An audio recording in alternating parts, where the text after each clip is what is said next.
Good morning, Manuelites. Welcome po sa ating Everyday God.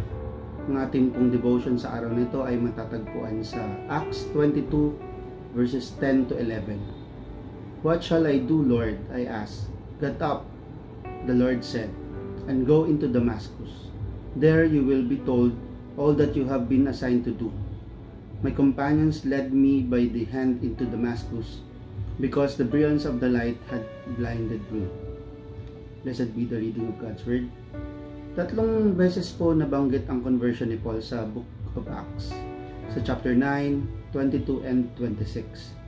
Dito po sa chapter 22, Paul was trying to make his defense against po dun sa mga Israelites na humahabol sa kanya.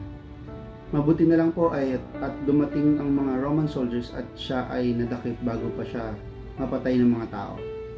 Bago siya dalhin sa barracks ay nakiusap po siya sa commander na kung pwede niya makausap ang mga tao. There, he narrated his experience of how he was converted. Sa chapter po na ito ay makikita po natin yung extraordinary way ni Lord sa pagpili ng taong gagamitin niya to proclaim His name.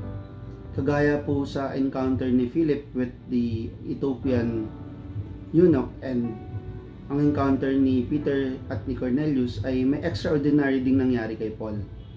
Si Paul ay patungo sa Damascus para hulihin ang mga believers. At bigla na lang may nag-flash na ilaw galing sa langit at narinig niya ang boses ng ating Panginoong Jesus. At dahil po doon ay nabulag po si Paul. Katulad sa case ni Ethiopian eunuch at ni Cornelius, hindi rin direktang nag-preach si Jesus kay Paul. Sa halip ay pinapunta ni Jesus si Paul sa Damascus at doon ay nakilala niya si Ananias na siyang ginamit ni Lord para i-minister si Paul. Siguro po ay na-experience din natin ng mga ito. Paano po ba tayo nakakilala sa Panginoon? Paano po tayo pinili ni Lord to serve sa ministry at mag-share po ng gospel? Panigurado ay extraordinary din at may mga ginamit din si Lord na tao para po tayo ay turuan at makapag-serve din sa ministry. Naalala niyo po ba kung sino sila? Now, pag-usapan din po natin yung spiritual blindness ni Paul.